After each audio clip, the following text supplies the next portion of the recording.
Students, मैं doctor Indu Kumari, department of psychology, NLS college, Jaitpur, Daudpur from JP university Chhapra. आज मैं UG part 2 के students के लिए पेपर 4 में सोशल साइकोलॉजी के अंतर्गत ही समाज मनोविज्ञान की विधियों के बारे में ही चर्चा कर रही हूँ। जैसा कि हमने अपने पिछले वीडियो में जाना कि क्षेत्र अध्ययन विधि किसे कहते हैं और उसकी विशेषताओं के बारे में जाना। आज हम क्षेत्र अध्ययन विधि के गुण तथा दोषों के बारे में जानेंगे कि उसकी क्या क्या गुण तथा दोष हैं। तो सबसे पहले हम क्षेत्र अध्ययन विधि के गुण यानी कि मेरिट्स के बारे में चर्चा करने जा रहे हैं। क्षेत्र अध्ययन विधि कुछ खास व्यवहारिक समस्याओं जिनका अध्ययन प्रयोगशाला में करना कठिन है के अध्ययन के लिए बहुत ही ज़्यादा उपयोगी बतलाई गई है, जैसे दंगा फसाद, तलाक, फिर स्ट्राइक वगैरह, हड़ताल, बढ़ती जनसंख्या से जो समस्याएं हैं, जो मूल इन सब चीज़ों का अध्ययन हम प्रयोगशाला में नहीं कर सकते हैं, तो उनके लिए यह विधि काफ़ी उपयोगी है। दूसरा है कि क्षेत्र अध्ययन में स्वाभाविकता तथा वास्तविकता का गुण पाया जाता है। मतलब कि स्वाभाविक जैसा कि वो खुद है, उसमें बनावटीपन नहीं होता है, जैसा वो है वैसा ही। तो उसमें स्वाभाविकता तथा वास्तविकता रियलिटी का गुण पाया जाता है, जैसा है वैसे ही उसका अध्ययन किया जाता है। इसीलिए तो इसका मतलब यह हुआ कि क्षेत्र अध्ययन एक स्वाभाविक परिस्थिति में किया जाता है, जो पूर्णतः क्या होता है, अनियमित होता है। उसमें कुछ नियमित नहीं होता है, वो जैसा है वैसे ही किया जाता है। ये नहीं कि इस तरह से करना होगा, उस तरह से करना होगा आपको, तभी मतलब उसका ऑब्जर्वेशन होगा, ऐसा कुछ नहीं।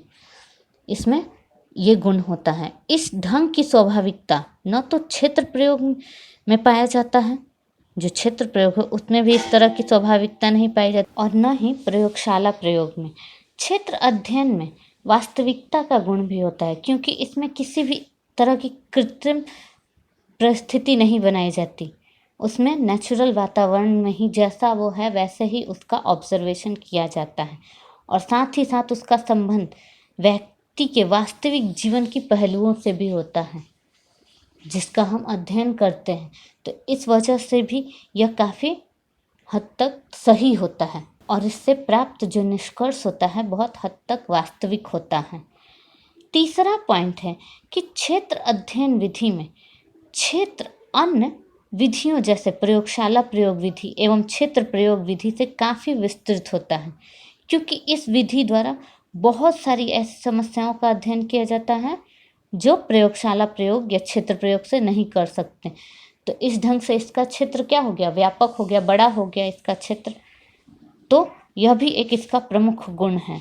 चौथा पॉइंट है कि क्षेत्र अध्ययन विधि द्वारा कुछ खास मानव समस्याओं का विस्तृत रूप से अध्ययन करने में बहुत अधिक सुविधा मिलती है, क्योंकि इन समस्याओं में सामाजिक मनोवृत्ति, पूर्वाग्रह एवं विभेद, इस तरह के अंतर समूह संघर्ष आदि प्रधान होते हैं।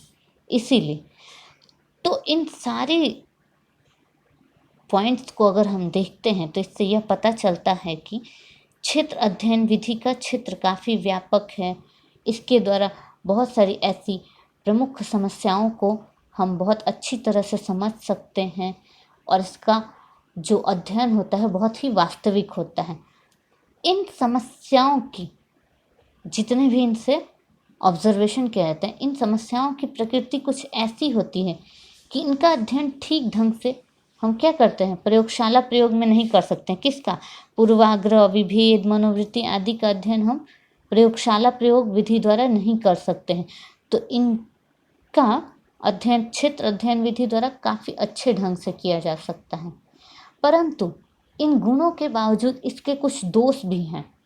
तो इसके दोष जो हैं वो भी बहुत मतलब निम्नलिखित हैं, जो बहुत ही इम्पोर्टेंट है। तो सबसे पहला दोष यह है कि क्षेत्र अध्ययन विधि द्वारा प्रमुख दोष कि ऐसे अध्ययन में समाज मनोवैज्ञानिक का चरों पर कोई नियंत्रण नहीं रहता, क्योंकि वो स्वाभाविक परिस्थिति में होती हैं। वे न तो इनमें जोड़ तोड़ करते हैं और न ही इन परिस्थितियों पे अपना नियंत्रण रखते हैं। नतीजतन क्या होगा, इसका रिजल्ट क्या होगा कि क्षेत्र अध्ययन विधि में यह निश्चित करना संभव ही नहीं है कि प्राप्त जो परिणाम है वास्तविक किस चर का परिणाम है, किस वजह से वह परिणाम प्राप्त हुआ, यह अंदाजा ही नहीं लगाया जा सकता सटीक।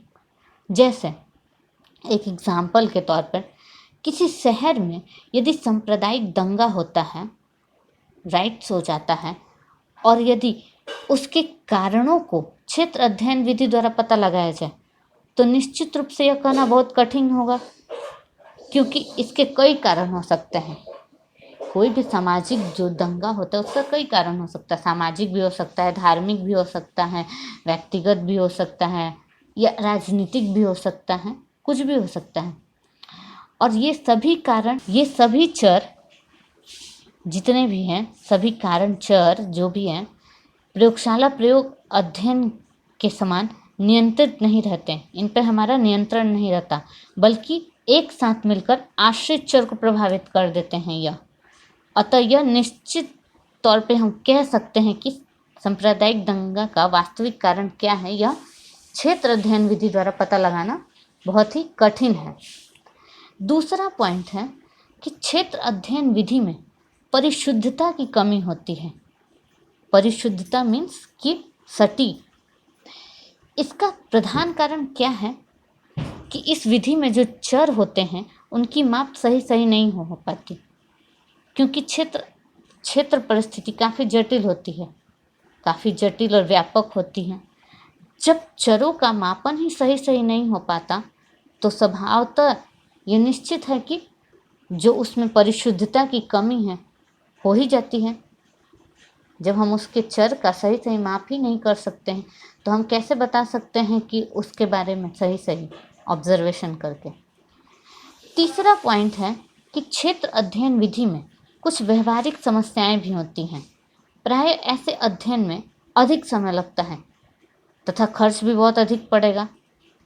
इतना ही नहीं, इस अध्ययन में जो सब्जेक्ट होगा, हमारा सब्जेक्ट से सहयोग भी लगातार नहीं मिल सकता, क्योंकि अध्ययन प्राय क्या होता है, लंबे समय तक चलता है अधिकतर, और प्रारंभ में प्रयोज्य तो खुलकर सहयोग कर भी दे, परंतु बाद में वे समान उत्साह के साथ सहयोग नहीं करेगा।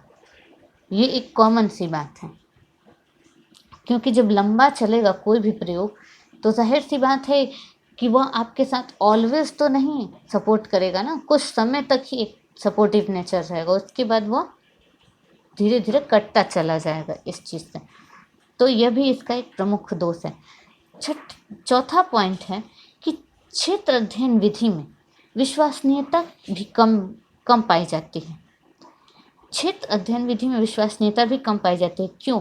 क्योंकि क्षेत्र अध्ययन विधि में चरों पर नियंत्रण का अभाव होता है तथा परिशुद्धता तो मैंने पहले ही बताया कि कमी होती है।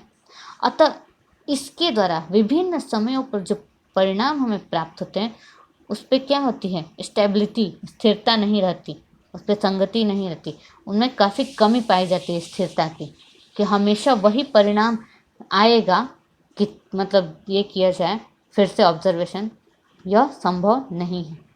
तो ध्यान रहे कि जब ये दोनों चीज़ें नहीं होंगी तो विश्वसनीयता तो वैसे ही नहीं होगी, क्योंकि इन दोनों का सम्मिलित रूप या दूसरा नाम कह सकते हैं विश्वसनीयता है। तो इसके द्वारा जो प्रयोग होगा उस पर विश्वसनीयता की कमी होगी। पांचवा पॉइंट है कि क्षेत्र अध्ययन में यदाचिच्छिक प्रतिदर्श का चयन संभव नहीं होता। यदाचिच्छिक में रैंडमली हम जो होता है प्रतिदर्श सैंपल नहीं चुन सकते हैं। साथ ही साथ इसमें चरों में जोड़ तोड़ जो होता है नहीं किया जा सकता, क्योंकि स्वाभाविक परिस्थिति में सारी चीज़ें होती हैं। इसीलिए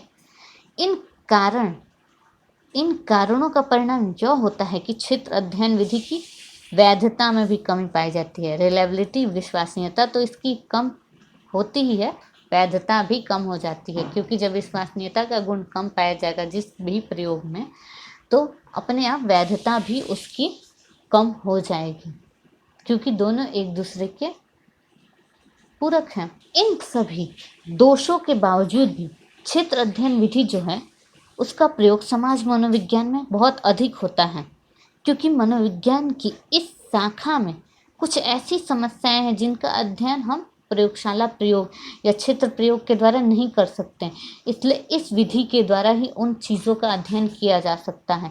इसलिए क्षेत्र अध्ययन विधि की महत्ता समाज मनोविज्ञान में बहुत ही ज़्यादा है। तो आज हमने जाना कि क्षेत्र अध्ययन विधि के क्या गुण तथा दोष हैं।